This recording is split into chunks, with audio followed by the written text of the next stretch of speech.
नमस्कार। आप देख रहे हैं बुलंद आवाज पूजा सिंह के साथ।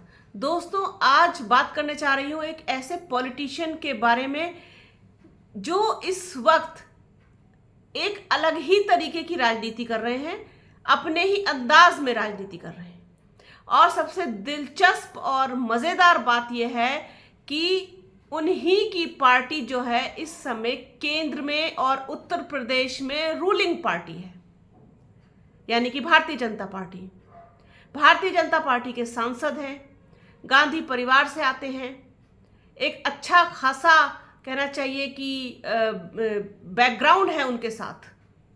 जी हाँ, बात कर रही हूँ पीलीभीत से सांसद वरुण गांधी के बारे में। वरुण गांधी पिछले कुछ समय से अपनी ही पार्टी की नीतियों के विरोध में आवाज उठाने को लेकर के चर्चा में बने हुए हैं। वो लगातार विरोध कर रहे हैं अपनी ही पार्टी के द्वारा किए जा रहे गलत कार्यों का, और खुलकर विरोध कर रहे हैं। कभी वो प्रधानमंत्री को लेटर लिख देते हैं, कभी वो उत्तर प्रदेश के मुख्यमंत्री को लेटर लिख देते हैं। और अभी देखिए कि जिस तरीके से उन्होंने किसान आंदोलन में किसानों का समर्थन किया, किसानों के समर्थन में उतर आए वरुण गांधी। इसके बाद उन्होंने मणिपुर में जो कुछ हो रहा है उसका विरोध किया, उत्तर प्रदेश में हो रही तमाम घटनाएं उनका विरोध किया, और हाल ही में जिस तरीके से सुल्तानपुर में संजय गांधी हॉस्पिटल का लाइसेंस जिस तरीके से कैंसिल किया, उस पर भी उन्होंने पत्र लिखा। और आप ये जानकर और हैरान होंगे कि इस वक्त पीलीभीत में एक अलग ही तरीके की राजनीति कर रहे हैं वरुण गांधी। पूरा माहौल उन्होंने अपने फेवर में तैयार करके रखा हुआ है। 800 से ज्यादा वॉलेंटियर बना दिए हैं उन्होंने, जिसमें वो क्या करेंगे, वो लोगों के बीच जाएंगे, लोगों की समस्याओं को सुनेंगे, समझेंगे और उनको दूर करने का प्रयास करेंगे। लगातार दौरा कर रहे हैं, लगातार घूम रहे हैं अपने क्षेत्र में वरुण गांधी। और ऐसा वरुण गांधी 2024 का चुनाव आ रहा है इसलिए नहीं कर रहे हैं, अपने क्षेत्र में, अपने संसदीय क्षेत्र में वो लगातार एक्टिव हैं और अपनी ही पार्टी के खिलाफ जो है बोलने में भी पीछे नहीं हटते हैं। तो इस बात की भी चर्चा जो है कहीं ना कहीं दबे स्वर में सुनाई देती है कि भाजपा छोड़ भी सकते हैं वरुण गांधी। और अभी देखिए हाल में ही, मतलब कल ही, जिस तरीके से मेनका गांधी का एक वीडियो वायरल हो रहा है जिसमें उन्होंने खुल करके आलोचना की है इस्कॉन की, कि उन्होंने साफ तौर पर आरोप लगा दिया है इस्कॉन के ऊपर कि गोवंश की हत्या करने में और गोवंश को कसाईयों के हाथ बेचने में एक बड़ा जो है योगदान और बड़ी भूमिका है इस्कॉन की, जबकि वो गौशाला के नाम पर सरकार से बड़ा पैसा लेते हैं, बड़ा पैसा वसूलते हैं, मोटा पैसा वसूलते हैं। तो अपनी ही पार्टी के खिलाफ बोलना, और आप समझ लीजिए जिस समय ऐसा सिनेरियो है कि धर्म, मजहब, जात, सनातन धर्म और ये सब जो है इस समय चरम सीमा पर है, उस वक्त पर इस्कॉन के बारे में बोलना मेनका गांधी को भारी भी पड़ सकता है, क्योंकि जिस तरीके से उनकी आलोचना शुरू हो चुकी है और उनके खिलाफ भी अब आवाजें उठने लगी हैं। खैर, ये बात तो थी मेनका गांधी की, लेकिन जिस तरीके से माँ और बेटा दोनों ही अपनी पार्टी के कार्यकलापों से संतुष्ट नहीं है, कहीं भी वो संतुष्ट मुझे दिखाई नहीं देते। और वरुण गांधी जिस तरीके से हर उस नीति के खिलाफ बोलते हुए दिखाई और सुनाई दे रहे हैं जो भारतीय जनता पार्टी कहीं भी गलत कर रही है। तो ये कहीं ना कहीं मैसेज है कि हम तुम्हारी गलत नीतियों में तुम्हारे साथ नहीं है, भले ही हम भारतीय जनता पार्टी के सांसद हैं और उनकी पार्टी से जीत कर आए हैं, चुनकर आए हैं, लेकिन इस देश के प्रति, इस देश के संविधान के प्रति, इस देश के लोगों के प्रति, अपने क्षेत्र के लोगों के प्रति, उस क्षेत्र के प्रति जिसने हमें चुनकर भेजा है संसद में, उसके प्रति तो हम कम से कम कर्तव्यनिष्ठ रहें। तो ये जो मैसेज है वरुण गांधी का, ये राजनीति में, आज के दौर की राजनीति में बहुत बड़ी बात है। जिस चीज को लगातार जो मेन स्ट्रीम मीडिया है इस चीज से दूर रखे हुए है, कहीं भी हाईलाइट नहीं करता, लेकिन हम जैसे लोगों का दायित्व है उस अच्छी चीज को बाहर निकाल करके लेके आना, उस पॉजिटिव चीज को ऐसे निगेटिव सिनेरियो में बाहर निकाल करके लेके आना। जिस वक्त जो है पूरा माहौल आप देख सकते हैं देश का कितना नकारात्मक है, ये एक बड़ा मैसेज देता है।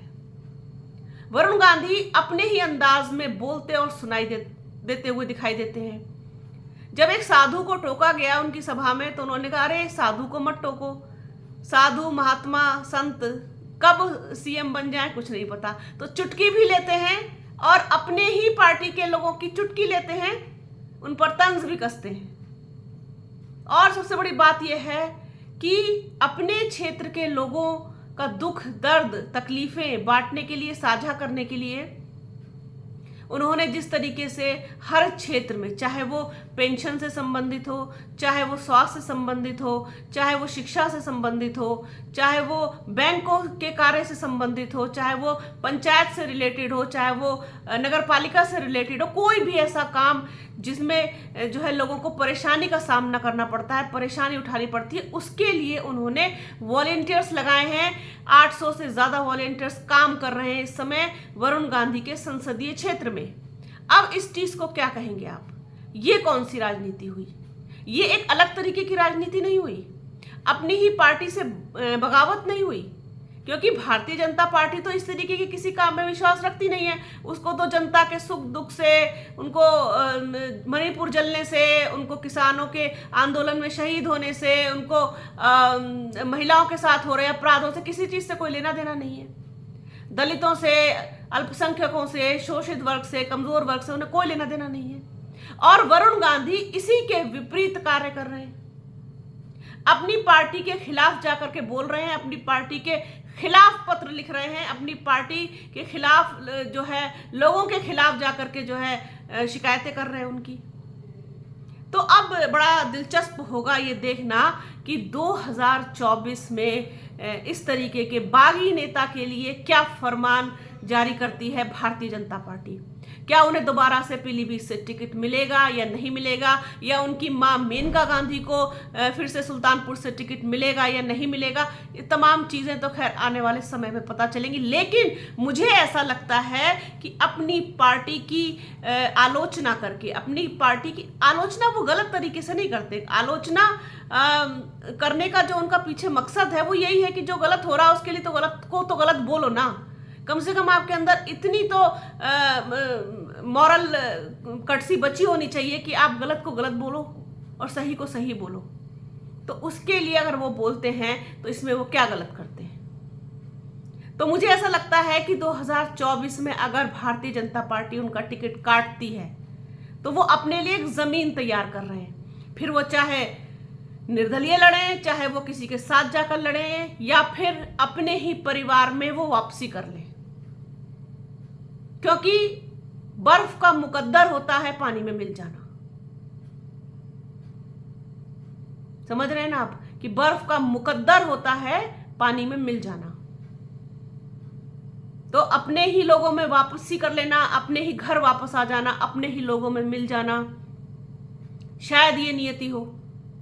लेकिन ये सब चीज़ें तो समय पर निर्भर करती हैं, और हो सकता है कि भारतीय जनता पार्टी इस डर से कि कहीं और ज़्यादा बागी ना हो जाए वरुण गांधी और मेनका गांधी, तो टिकट ना भी काटे। दोनों ही चीज़ें हैं। लेकिन जिस तरीके से और जिस अंदाज में पिछले कुछ समय से वरुण गांधी राजनीति कर रहे हैं, ये बेहद दिलचस्प है, बेहद दिलचस्प है। जिस तरीके से राहुल गांधी का अंदाज बदला है राजनीति करने का, लोगों के बीच जाकर के, लोगों के लिए जाकर के, लोगों से मिल के, कनेक्ट करके, ठीक उसी तरीके से वरुण गांधी भी अपने क्षेत्र में जाकर के लोगों से मिलना, उनको जोड़ना खुद के साथ, उनको उनके साथ कनेक्ट करना, अपने लोगों को उनके बीच लगाना, उनकी मदद के लिए लगाना और पूरी व्यवस्था पर चोट करना, ये जिस तरीके से किया है वरुण गांधी ने, ये कहीं ना कहीं परेशान तो करता है भारतीय जनता पार्टी को, खास तौर पर गुजरात लॉबी को और मुख्यमंत्री योगी आदित्यनाथ को, कि ये आखिरकार वरुण गांधी चाहते क्या है, करना क्या चाहते हैं, कर क्या रहे हैं। ये अपने ही लोगों के खिलाफ बोलना। अरे एक तरफ रमेश बिधूड़ी हैं जो अब लोगों को भरी लोकसभा में, भरी संसद में जो है अभद्र भाषा के साथ जो है उनकी इज्जत अफजाई कर रहे हैं, और दूसरी तरफ इन्हीं के पार्टी के ही वरुण गांधी हैं। देख लीजिए कि किस तरीके से वो बुजुर्गों से मिलते हैं, महिलाओं से मिलते हैं, युवाओं से मिलते हैं, बच्चों से मिलते हैं, सबके साथ कनेक्ट करते हैं। एक तरफ ये है। तो सिक्के के दो पहलू जिस तरीके से होते हैं, और ज़रूरी नहीं है कि जो है जो व्यक्ति एक जैसा है वो दूसरा भी वैसा ही हो, क्योंकि पार्टी एक है तो ज़रूरी नहीं है कि सभी लोग एक जैसे हों।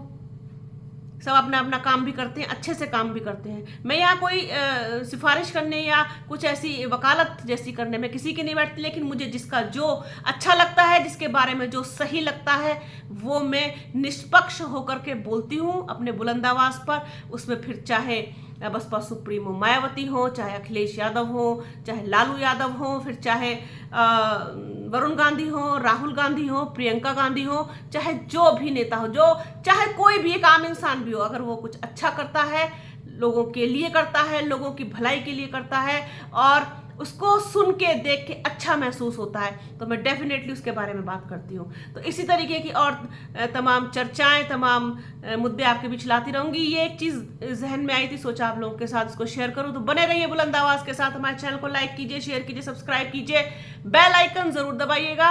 अपना और अपनों का बहुत ख्याल रखिए। जल्द मिलूंगी आपसे एक नए वीडियो में, एक नए मुद्दे के साथ। तब तक के लिए जय हिंद।